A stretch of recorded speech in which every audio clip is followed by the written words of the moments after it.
ये जो रिपोर्ट बता रहा हूं मैं, ये तमाम अंधभक्तों के पिछवाड़े में पहुंचा दीजिएगा। ये आपकी जिम्मेदारी होनी चाहिए, क्योंकि अरब लीग की पूरी टीम भारत आई थी। मोदी ने खुद मुलाकात की, छाती से छाती मिलाकर, इतना बड़ा दांत फाड़कर। वो तमाम तस्वीर मीडिया में आ चुकी है। आधिकारिक फोटो ये है, खुद नरेंद्र मोदी ने ये पोस्ट किया है। अरब लीग के फॉरेन मिनिस्टर और डेलीगेशंस के साथ उन्होंने ग्रुप फोटो ली है और बीच में खड़ा हुआ हमारा भारत का प्रधानमंत्री आपको नजर आ रहा होगा, और विदेश मंत्री सबसे कोने में और सबसे राइट साइड में हमारे नेशनल सिक्योरिटी एडवाइजर माननीय अजीत डोवाल नजर आ रहे हैं।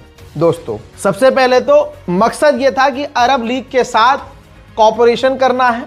टेक्नोलॉजी, एनर्जी, ट्रेड, इनोवेशन, कई तरह की अपॉर्चुनिटीज अब भारत को मिली है अरब देशों के साथ काम करने के लिए। साथ ही अगली रिपोर्ट आपको बता रहा हूं, इस रिपोर्ट के अंदर क्लियर कट ये बता दिया गया है कि अरब लीग को सपोर्ट किया है भारत ने 2 स्टेट सॉल्यूशन के लिए, कि हम 2 स्टेट सॉल्यूशन चाहते हैं। और जो अरब के देश मांग कर रहे हैं कि फिलिस्तीन को मान्यता मिलनी चाहिए, भारत की मोदी सरकार भी इसी पक्ष में है, अरब लीग के साथ है। यह बात अलग है कि दोगली पार्टी भारत के अंदर मुसलमानों को मरवा रही है, मुसलमानों पर जुल्म करवा रही है, मुसलमानों पर फर्जी केस कर रही है, कानून ऐसे बना रही है जिससे मुसलमानों को परेशान किया जा सके।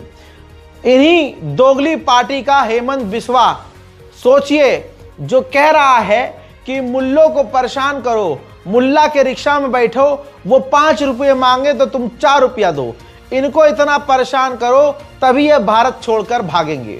एक जहरीली पार्टी का प्रधानमंत्री जब खुद जहरीला होगा तो भाई उसके नेता कैसे होंगे। लेकिन जब विदेशी मुसलमान भारत आता है तो भाई साहब मीठी मीठी बातें मोदी के मुंह से निकलती हैं। आइए अब आगे बता दूं कि ये कैसा सीज़फायर है। सवाल फिर वही है हजरात, पिछले 24 घंटे के अंदर इजराइल ने एक लंबे समय के बाद गाजा पर बौखलाहट में न जाने किसकी खुन्नस निकाली है। भाई, एक पुलिस स्टेशन पर गाजा में हमला किया जिसमें 24 से 25 लोग मारे गए, जिसके अंदर कम से कम 5 से 6 बच्चे हैं। मंजर मेरे पास है, वीडियो मेरे पास है, लेकिन वो आपको दिखाना सही नहीं होगा। अब आप सिर्फ इतना सोचिए कि दुनिया और तमाम अरब खामोश हैं, कोई बोल नहीं रहा है। ऐसा लग रहा है अरब देशों की खामोशी देखकर कि जैसे इन्होंने गाजा के लोगों का फिलिस्तीन का सौदा कर दिया हो। वहीं मेरे दोस्तों, तुर्की ने झटका दिया है पाकिस्तान और सऊदी अरब को। ये जो सऊदी अरब और पाकिस्तान का डिफेंस टाई अप हुआ है, ग्रुप बना है, इसमें शामिल होने की उम्मीद थी कि तुर्की शामिल होगा, लेकिन तुर्की ने साफ इनकार कर दिया है कि हम इस ग्रुप में शामिल नहीं होंगे। हजरात, 48 घंटे बीतने के बाद कतर और इजिप्ट ने इजराइल की निंदा की है डरते डरते कि ये जो 24-25 लोग मार दिए हैं इजराइल ने हमला करके, और लगातार जो गाजा पर हमला कर रहा है इजराइल, ये वॉयलेशन है सीज़फायर का। हजरात, अभी कुछ ही हफ्ते, कुछ ही महीने निकले हैं इस नए साल के, और इसी साल के अंदर 2026 की शुरुआत में ही भाई 11 गाजा के अंदर बच्चे सिर्फ ठंड से अकड़कर मारे गए हैं। दोस्तों, बाजू में एक 5-6 साल की बच्ची की तस्वीर है जिसके चेहरे को मैंने ब्लर कर दिया है। दोस्तों, गाजा में जो समुद्री इलाका है वहां पर इजराइल की नेवी गश्त करती रहती है।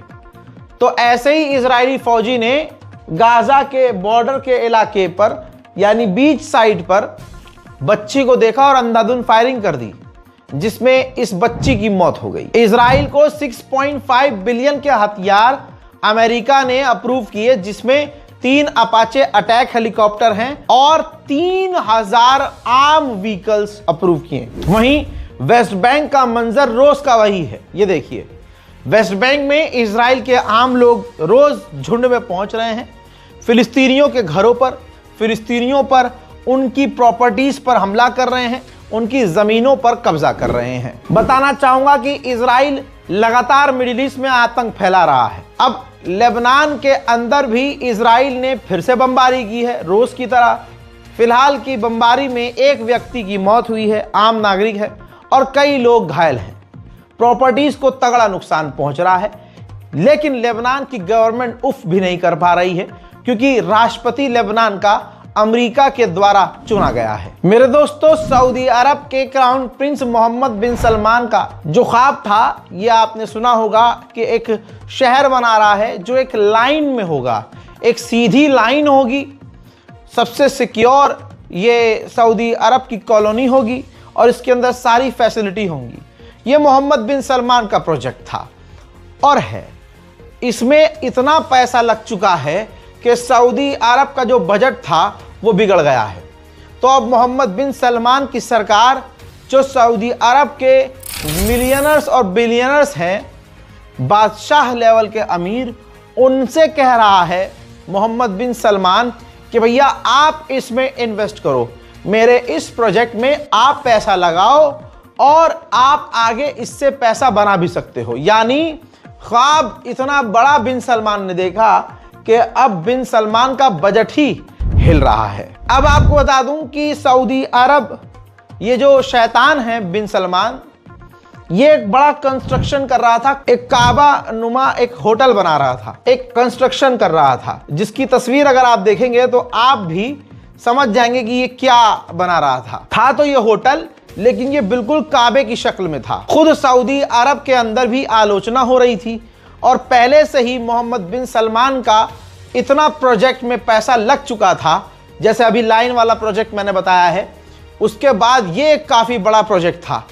दोस्तों, अब तमाम आलोचना के बाद और हजारों करोड़ों गालियां सुनने के बाद मोहम्मद बिन सलमान ने इस काबा नुमा कंस्ट्रक्शन को भी रोक दिया है, क्योंकि पैसा खतरनाक लग रहा है, ऊपर से सऊदी अरब की दुनिया भर में आलोचना भी हो रही है। वहीं सऊदी अरब और पाकिस्तान ने डील कर ली है, माइनिंग और एनर्जी में एक साथ कॉर्पोरेट, मतलब दोनों खदान खोदेंगे, सोना निकालेंगे, कोयला निकालेंगे, और सिर्फ यही नहीं बल्कि बिजली भी इंपोर्ट एक्सपोर्ट करेंगे, साथ में बिजली भी बनाएंगे। हजरात, middle east special detail report में खबरें छोटी मोटी मैं छोड़ देता हूं, ज्यादा बड़ी बड़ी जो खबरें हैं वो मैंने आपको बता दी है। फोकस अभी हमारा ईरान पर है, लिहाजा मिडिल ईस्ट स्पेशल रिपोर्ट में फिलहाल के लिए इतना ही। इस रिपोर्ट को शेयर कीजिएगा, चैनल को सब्सक्राइब कीजिएगा। जय हिंद।